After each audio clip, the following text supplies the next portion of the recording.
안녕하세요. 재생불가입니다. 오늘 리뷰할 책은 원재 스님이 쓰신 세계 일주 여행기 다만 나로 살 뿐입니다. 요즘은 해외여행이 특별한 일도 아니고 오히려 하나의 문화가 된 것 같습니다. 코로나로 인해서 해외여행객 수가 잠깐 주춤하긴 했지만은 코로나 제한이 풀린 현재는 다시 예전 추세로 돌아가고 있는 것으로 생각됩니다. 이런 해외여행 추세는 비단 한국만이 아니라 선진국들의 현상도 아닙니다. 전 세계적으로 여행객 수는 지속적으로 증가 추세에 있습니다. 2000년대에 접어들면서 이런 여행객 증가 추세가 형성된 것은 저가 항공사의 등장과 무관하지 않습니다. 저가 항공사 덕분에 여행 문턱이 급격히 낮아졌고 누구나 쉽게 접근할 수 있는 길이 열렸습니다. 한동안 올빼미 여행과 북해도에 라면 먹으러 당일치기로 다녀온다는 말이 유행했을 정도로 거리적 심리적 문턱이 낮아진 해외여행은 우리의 생활과 문화를 바꿔놓기에 충분했다고 생각합니다. 그리고 이런 변화의 또 다른 한 요소가 되는 것이 2000년대에 접어들면서 대한민국의 GDP 성장이 엄청나게 증가했다는 것입니다. 그에 따라서 소비 능력도 크게 증가한 것도 한 큰 요인이 되었습니다. GDP가 증가하면서 한국 물가는 동남아나 선진국에 비해서 상대적으로 많이 올라갔고 해외여행 자체가 상대적으로 굉장히 싸졌다고 할 수 있습니다. 덕분에 한국에서 일주일 여행할 돈이면 해외 나가서 황제처럼 일주일 즐기다 올 수 있다는 인식이 농담처럼 퍼지기도 했습니다. 저 자신은 여행이라고 한다면은 패키지 여행보다는 배낭여행에 대한 생각이 먼저 떠오릅니다. 아무래도 제 자신이 배낭여행을 더 선호하기 때문에 해외여행하면은 배낭여행이 떠오르는 것 같습니다. 제가 이 책을 집어든 것도 출가한 스님이 세계여행을 그것도 배낭여행 형식으로 세계여행을 떠났다는데 크게 신기함을 느껴서입니다. 저 자신도 여러 가지 편견에 많이 시달리고 있는 인간이기 때문에 스님이 여행한다는 게 자체가 굉장히 신기하지 않을 수 없었습니다. 특히 스님이 세계 배낭여행을 떠난다는 것 자체가 굉장히 신선하게 다가오는 요인 중에 하나였습니다. 스님이라고 한다면은 해탈의 경지에 이르기 위해서 세상과 절연을 하고 스스로 담을 쌓아서 세상과는 멀어진 분이라고 생각하고 있었습니다. 물론 저 개인적으로는 네팔 여행을 한 적이 있었는데요. 그때 비구니 스님과 친해질 기회가 있어가지고 스님의 인간적인 면을 보기도 했지만은 그때 스님은 잠시 쉬어가시는 중이라고 했었습니다. 그 이후로는 여행하는 스님을 만나본 적이 없기 때문에 저의 편견은 그 상태로 아마 고착되어 버린 것이 아닐까 생각합니다. 하지만 이 책의 저자 원재 스님은 이런 저의 편견뿐만 아니라 제가 알지 못했던 스님들의 생활 모습을 가감없이 그대로 보여주었습니다. 이 책은 스님이 세계 여행을 떠나면서 스스로 겪었던 세계 여러 나라에 대한 생각들이 담겨 있는 여행기이기도 하지만은 스님이 되기까지의 그 저자 자신의 이야기를 담고 있기도 합니다. 따라서 개인적인 고뇌와 스님으로 입문하고 시자로서의 생활, 그리고 쉽지 않은 스님으로서의 세계 여행길에 오르겠다는 결심 과정들을 글 중에 간간히 잘 녹여내서 쓰고 계십니다. 저는 스님이라면은 세속적인 일에서 상당히 떨어져서 그리고 세속적인 문명에 대해서 멀리하는 사람이라고 생각하고 있었습니다. 하지만 원재 스님이 보여주는 모습은 다른 젊은 세대처럼 게임을 즐기고 거기에 푹 빠져서 여행 중에 게임 속 배경들 찾아다닐 정도로 인간적이고 매니아적인 모습을 보여주기도 합니다. 그리고 배낭여행을 하다 보면 배낭여행자들이 겪는 갖가지 온갖 고난들을 스님도 피해갈 수는 없다는 걸 보여줍니다.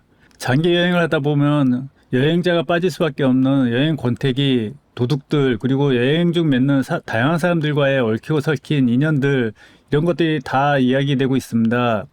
하지만 깨달음을 향해 가는 스님답게 이런 여행의 요소들을 자신만의 시각으로 해석하고 쉽게 빠져드는 자기 범민을 연연하지 않는 모습을 보면서 뭔가 배낭여행에 대한 새로운 시각을 보여주기도 하는 것 같기도 합니다. 책을 읽다 보면 저자 스님께서는 결국 세상 속을 여행하고 있지만 결코 구도를 멈춘 게 아니라고 볼 수 있습니다. 오히려 세상 속에 존재하는 여러 불교적 현상과 수행자분들과 소통하는 하나의 구도 여행에 가깝게 보여지기도 합니다. 다음의 글들은 책 속에 등장하는 문구들입니다. 저도 여행을 좋아하는 사람이다 보니까 여행하면서 마음에 새기고 있으면 좋은 글들과 여행이 아닌 일상에서도 가끔 되새겨보고 뜻을 음미해봐도 좋은 글들을 한번 발췌해봤습니다. 생각이란 인연에 따라 일어나고 인연에 따라 사라집니다. 열망도 어찌 보면 욕망입니다.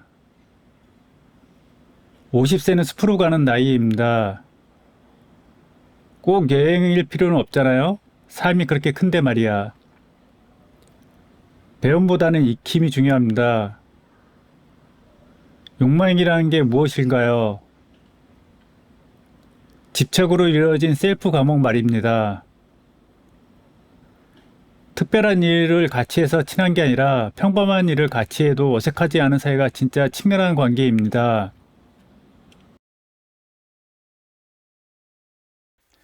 제가 처음 배낭을 메고 해외여행을 나갔을 때와 지금의 배낭여행이라는 개념 자체는 많이 변한 것 같습니다. 물론 저는 굉장히 올드한 세대라서 예전에 배낭을 메고 다녔던 때는 진짜 말 그대로 배낭을 메고 숙소를 찾아서 발품을 팔아야만 했던 시대였습니다.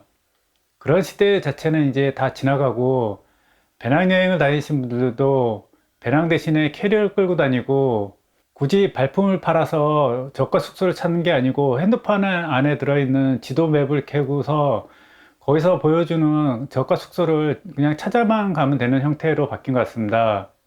아무래도 모든 정보 형태가 인터넷에 다 들어있다 보니까 예전처럼 책을 읽거나 수소문을 해서 어떤 정보를 구하던 시절은 다 지나간 것 같습니다. 아무래도 지금 가장 큰 변화의 주역은 핸드폰이죠. 제가 배낭여행을 다닐 때만 해도 모든 정보는 다 책에서 얻거나 아니면은 그나마 입소문을 통해서 정보를 얻었습니다. 제가 첫 배낭여행을 시작했을 때만 해도 PC통신이 아직 활발한 시대에서 그 PC통신의 동호회를 통해서 많은 분들이 희귀한 정보들을 많이 구했었습니다. 저 또한 거기서 나오는 희귀한 정보들을 기반으로 해가지고 여기저기 찾아가 보고 싶어서 목록들을 만들고 있었는데요.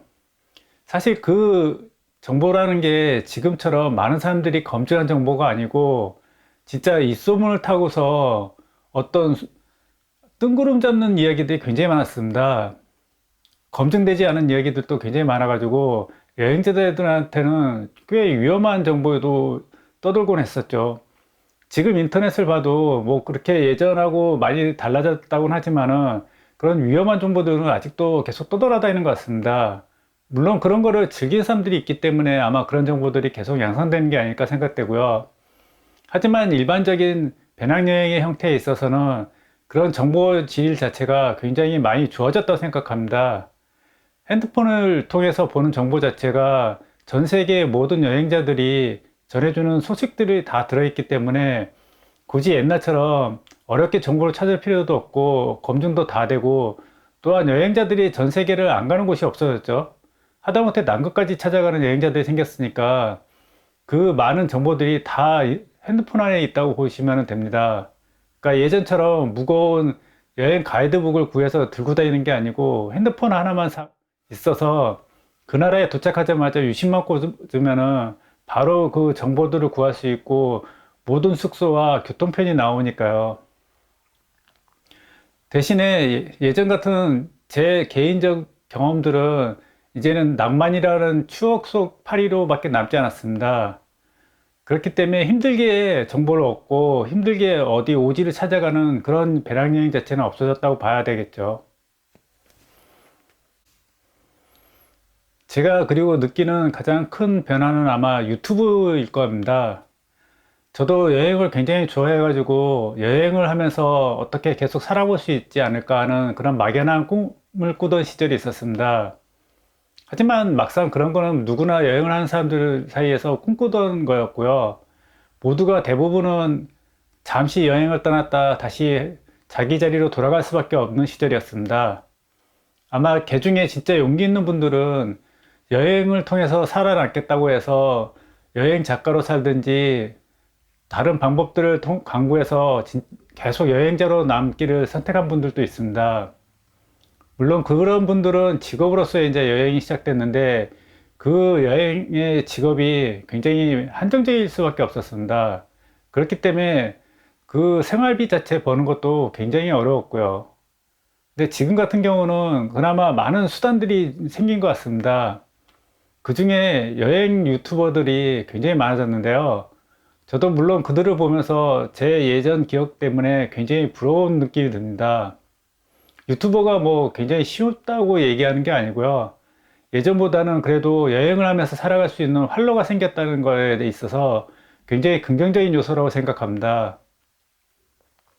예전에 여행을 하면서 살 수 있는 방법 중에 그나마 가장 보편적이었던 게 여행책을 쓰는 거였지만 지금은 아마 여행을 하면서 유튜브를 함으로써 여행을 지속할 수 있는 그런 생활 여행자들이 꽤 많아졌다고 생각합니다. 저도 그런 많은 분들 중에 구독하는 분들이 꽤 있고요. 그런 분들이 보여주는 전 세계 풍경 덕분에 집안에서 편하게 전 세계를 누빌 수 있는 게 아닐까 생각합니다. 하지만 저는 여행에 대한 동경이 아직도 계속 남아 있어가지고 그런 분들을 보면은 저도 그 여행 세계에 다시 뛰어들고 싶다는 생각을 하고 있습니다. 물론 언제 그런 날이 올지는 모르겠지만은 그냥 저는 계속 꿈만 꾸고 있는 상태죠. 저는 이 책 원재 스님의 책이 전해주는 이야기를 통해서 여행에 있어서 어떤 흥미있는 요소들을 다시 한번 생각해 보고 있습니다. 흥미있는 요소라기보다는 여행에 대한 어떤 근본적인 생각이죠. 여행이라는 게 예전에는 그냥 막연하게 어딘가를 돌아다닌다거나 꽤 그래도 깊이 있는 성찰을 하신 분들은 자기 자신을 찾아간다고 얘기했지만 저는 그런 목적보다는 좀 더 보편적이고 일반적인 사람들이 할 수 있는 여행의 근본적인 질문들을 다시금 생각해 봅니다. 여행이라는 게 왜 그렇게 사람들이 선호하고 무언가를 하고 싶어 하는 걸까요? 아마 여행에 있어서는 그 숨은 매력이 자신이 보지 못한 새로운 세계를 보는 것도 있지만은 자기 자신에 대한 새로운 어떤 깊이를 발견할 수 있는 기회가 되기도 하기 때문일 겁니다. 그렇기 때문에 여행이라는 것 자체가 단순히 즐기기 위해서 가는 것도 있지만은 어떤 하나의 주제를 가지고 떠나는 게 또 하나의 커다란 숙제인 것 같기도 합니다. 여행을 맹목적으로 돌아다니기보다는 어떤 또 숙제를 풀기 위해서 돌아다니면은 더 지쳐버릴 수도 있지만은 단순히 여행을 하나의 즐거움으로서 받아들이기보다는 뭔가 테마를 가지고 그 테마를 하나 추구하는 게 더 재밌는 여행이 되지 않을까 생각합니다. 저도 지금은 이제 여행을 가면 예전처럼 마구 스팟을 찍고 돌아다니고 있지는 않습니다. 그렇다고 지금 유행하는 젊은 세대처럼 한 달 살기를 할 수 있는 시간적 여유는 없었고요.